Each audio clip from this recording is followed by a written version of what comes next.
Como sabes, la lengua es la herramienta principal con la que los seres humanos contamos para definir y describir el mundo que habitamos. Cada una de las lenguas existentes que se practican en miles de millones de personas en el planeta definen el mundo a su modo, y de ese modo está presente en cada una de nuestras vidas cotidianas, en todos los ámbitos que participamos, en cada momento de la vida. La mayoría de los pueblos que en la actualidad son hispanohablantes practican esa lengua y la reconocen como una de las lenguas nacionales o la única, dado que en el siglo XVI y en el siglo XIX fueron colonias o territorios dependientes del Imperio Español. Aunque los hispanohablantes somos mayoría en el continente americano, existe gran diversidad en la forma de expresarnos.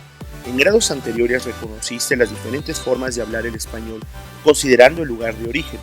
En primero de secundaria identificaste la multiplicidad de lenguas que se hablan en el país, así como las diferencias entre el lenguaje, escrito y de manera formal e informal.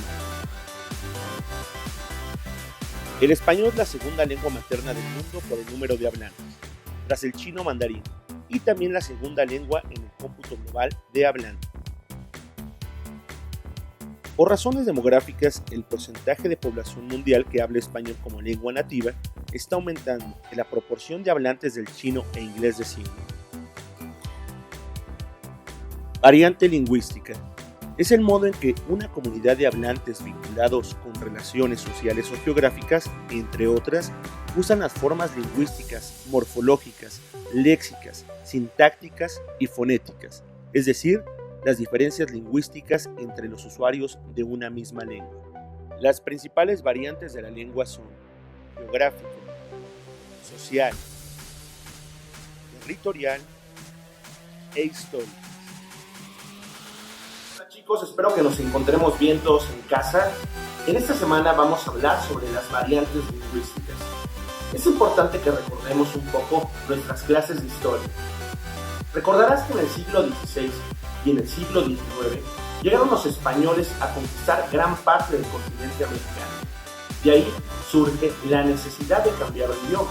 Nosotros teníamos dialectos y a partir de la nueva colonización y de la nueva concepción del mundo, nosotros empezamos a adoptar la lengua materna que hoy conocemos, el español. Es por eso que tú entenderás que en varios países de Latinoamérica podemos comunicarnos de una manera directa, sin tantas complicaciones.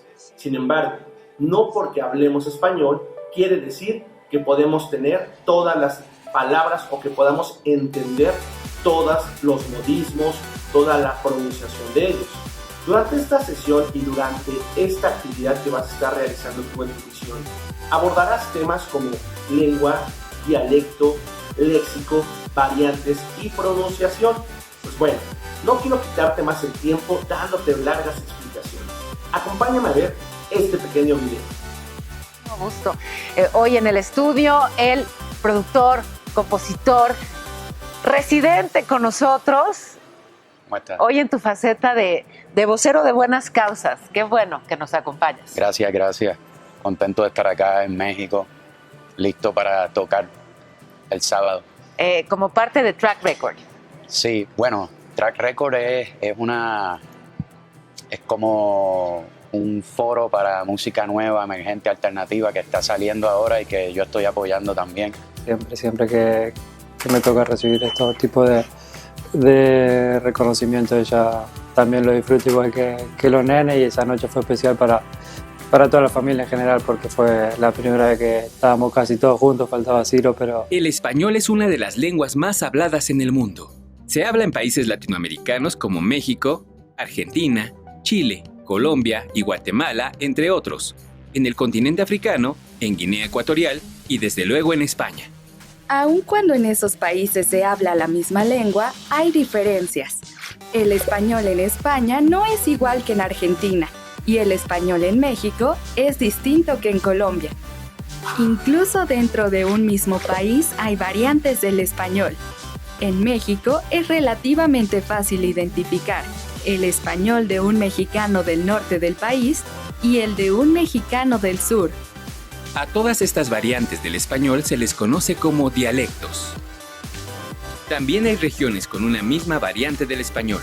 Esto se debe a que las fronteras o límites geográficos de los países no determinan el uso que se da a la lengua. Por ejemplo, el español en Chiapas, México, se acerca más a cómo se habla el español en San Marcos, Guatemala, que al español en Tampico, Tamaulipas, México.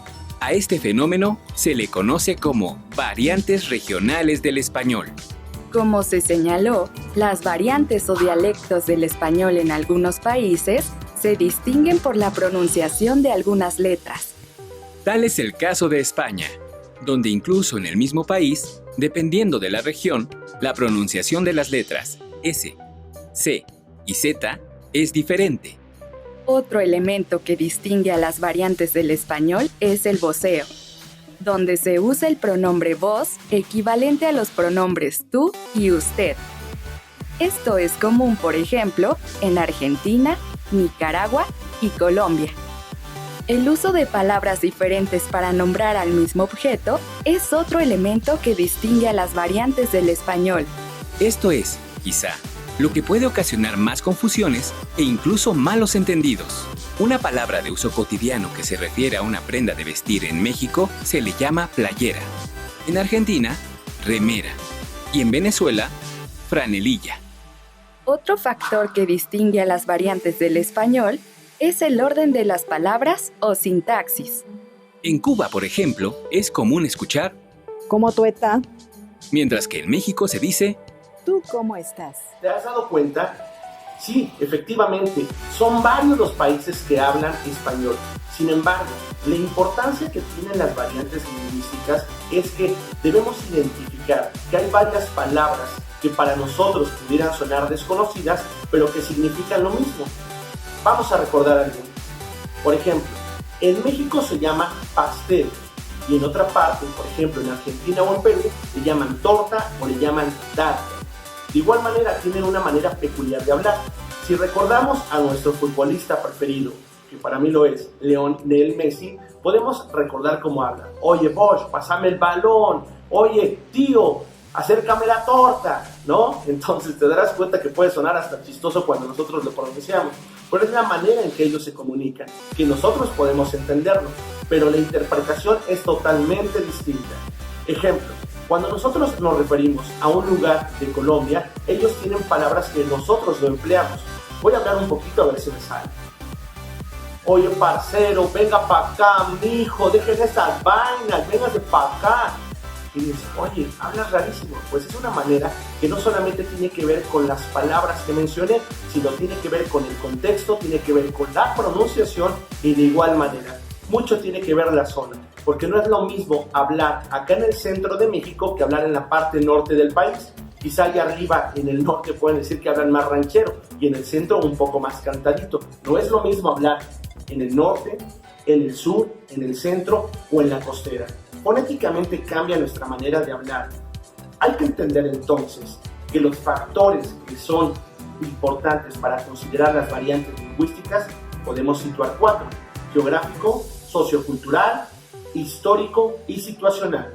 En el geográfico encontramos la zona, lo que te acabo de mencionar. En la parte sociocultural tiene que ver la zona incluso en donde nosotros nos encontremos viviendo. No es lo mismo hablar con tus amigos que hablar con tus padres. Empleas un lenguaje distinto. Con los amigos es un poco más colonial. Con nuestros padres hablamos de una manera muy formal por el respeto que les tenemos. De igual manera, cuando hablamos de aspectos históricos, no se hablaba, si tú lees la obra de Miguel Cervantes Saavedra, Don Quijote de la Mancha, te darás cuenta que tiene un lenguaje, aunque sea español, que es muy complejo y es por eso que a través del tiempo se hacen traducciones. O en su defecto, también cuando nos referimos a la parte sociocultural, tiene mucho que ver el barrio, los amigos, la escuela y algo muy importante. Aquí entra el uso de los regionalismos y de los tecnicismos. Los regionalismos son propios de cada región y los tecnicismos tienen que ver con alguna especialidad. Cuando tú escuchas a los médicos hablar, no les entiendes nada, porque no es el lenguaje que tú estás practicando, que tú conoces, ¿ok? Pues bueno, ha llegado el momento de despedirme. Quiero recordarte varias cosas. 1. Variantes lingüísticas son importantes para poder entender cómo hablan todos los hispanohablantes. Número 2. Te pido de favor que revises la misión y los documentos adjuntos que se te den. Deberás hacer uso de ellos para poder completar tus actividades. Y recuerda, No importa el lugar donde nosotros nos encontremos. Yo como mexicano me siento muy orgulloso de mi pueblo. Cuídate mucho y nos saludamos la próxima semana. Hasta luego.